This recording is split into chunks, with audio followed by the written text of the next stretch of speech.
आप देख रहे हैं फतेहपुर हलचल न्यूज़ चैनल। मैं हूं रमेश मोंगे।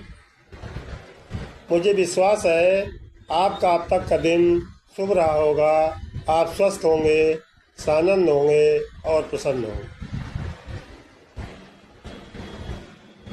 साथियों, देश में गंभीर समस्याएं हैं। राजनीतिक दल अपने अपने स्वार्थ साधना में रत हैं, अपने अपने वोट बैंक मजबूत करने में लगे हुए हैं और इस बीच राजनीतिक दोगलेबाजी भी देखने को मिल रही। जो करते हैं वो कहते नहीं और जो कहते हैं वो करते नहीं। राजनीतिक विश्वसनीयता का निरंतर अभाव होता चला जा रहा है इस देश में। आज चर्चा उसी पर। सबसे पहले इस देश के किसानों पर हो रहे अत्याचार के बारे में। पंजाब में सत्तारूढ़ आम आदमी पार्टी की भगवंत मान सरकार ने कल राजनीतिक हिंसा की, सरकारी हिंसा की सारी हदें पार कर दी। ये वही आम आदमी पार्टी है जब पंजाब और हरियाणा सहित पूरे देश के किसान केंद्र सरकार के खिलाफ दिल्ली के बॉर्डरों में संघर्षरत थे, तो यही आम आदमी पार्टी के मुखिया और सर्वेसर्वा केजरीवाल केंद्र सरकार पर आरोप लगाते और किसानों का पक्ष लेते हुए नहीं थकते थे।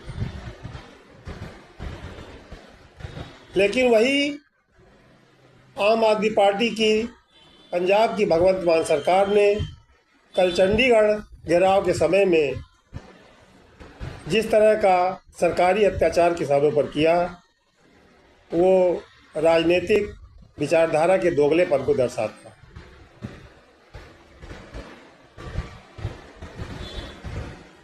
है। एक तरफ सरकार किसानों को वार्ता के लिए बुलाती है, किसान वार्ता के लिए जाते हैं, लेकिन जैसे ही वार्ता करने के बाद बाहर निकलते हैं उनको गिरफ्तार कर लिया जाता है। उनके तंबुओं, खाने पीने के सामान को बर्बरतापूर्वक हटाकर फेंक दिया जाता है और किसानों पर अत्याचार की इंतहा हो जाती है। इस देश का किसान, जो सरकारी आंकड़े कहते हैं, एनएसएसओ के आंकड़े जो कहते हैं कि प्रतिदिन 1000 से ऊपर किसान इस देश में आत्महत्या कर रहे हैं। एक तरफ सरकार बड़े बड़े पूंजीपतियों के लाखों करोड़ रुपए के कर्ज माफ़ कर रही है, वहीं किसान अपने संवैधानिक न्यूनतम समर्थन मूल्य पाने के लिए विगत 2-3 सालों से संघर्ष कर रहा है।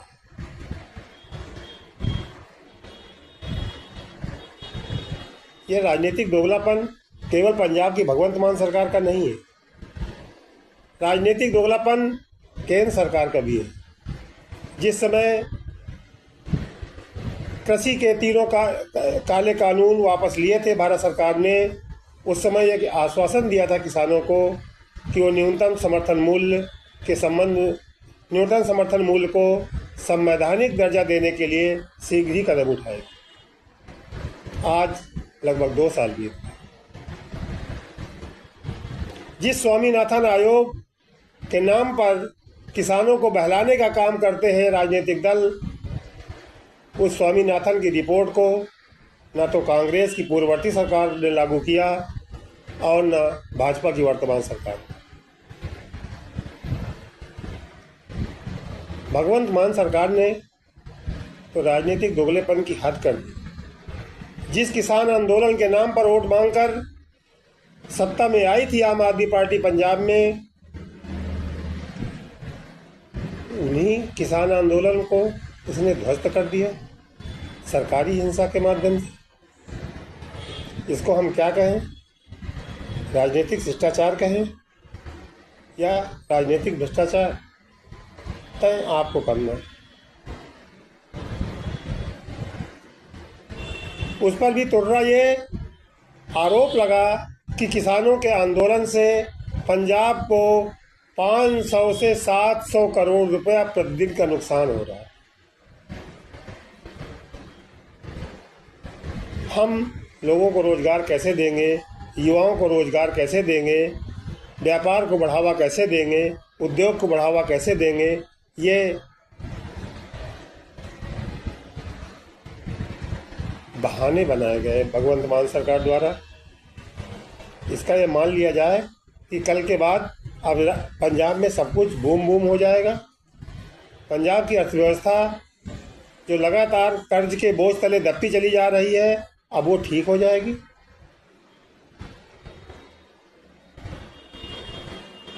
अपने फतेहपुर में भी भारतीय किसान यूनियन जो राजेश सिंह चौहान के नेतृत्व वाली है, राजनीतिक है, कल से उसने भी सतनारायणी रेलवे स्टेशन पर सभा की, धरना किया और तत्काल अन्ना गोवंशियों को गौशालाओं में छोड़े जाने की मांग भी की।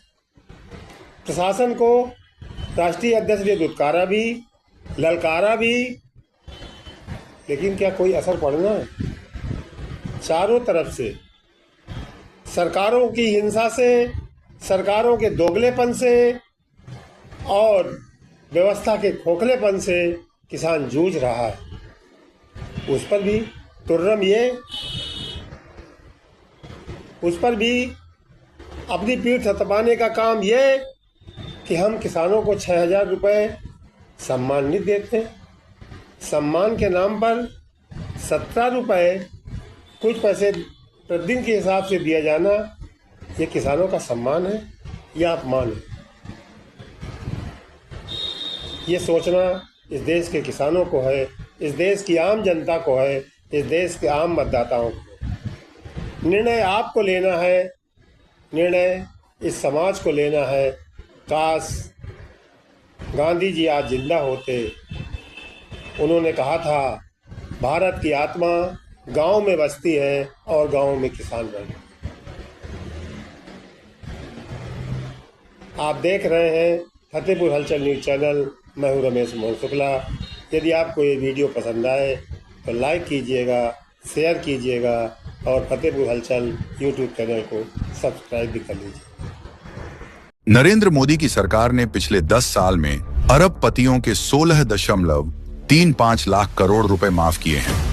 ये आंकड़ा मोदी सरकार ने सदन में बताया है। एक और देश के अरबपति हैं जिनका कर्ज नरेंद्र मोदी माफ कर देते हैं, तो वहीं दूसरी ओर देश के किसान हैं जो कर्ज के दबाव में आकर आत्महत्या कर लेते हैं। आपको बता दें कि देश के हर किसान परिवार पर औसतन 74,000 रुपए का कर्ज है, लेकिन नरेंद्र मोदी किसानों का कर्ज माफ नहीं करते हैं।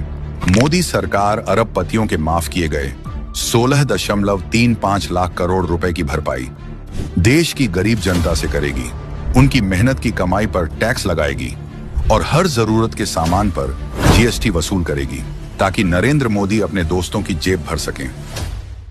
नरेंद्र मोदी की सरकार ने पिछले 10 साल में अरबपतियों के 16.35 लाख करोड़ रुपए माफ किए हैं। ये आंकड़ा मोदी सरकार ने सदन में बताया है।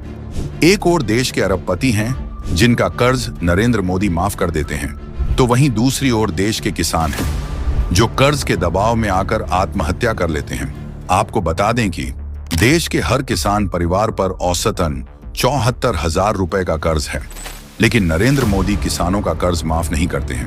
मोदी सरकार अरबपतियों के माफ किए गए 16.35 लाख करोड़ रुपए की भरपाई देश की गरीब जनता से करेगी, उनकी मेहनत की कमाई पर टैक्स लगाएगी और हर जरूरत के सामान पर जीएसटी वसूल करेगी, ताकि नरेंद्र मोदी अपने दोस्तों की जेब भर सकें।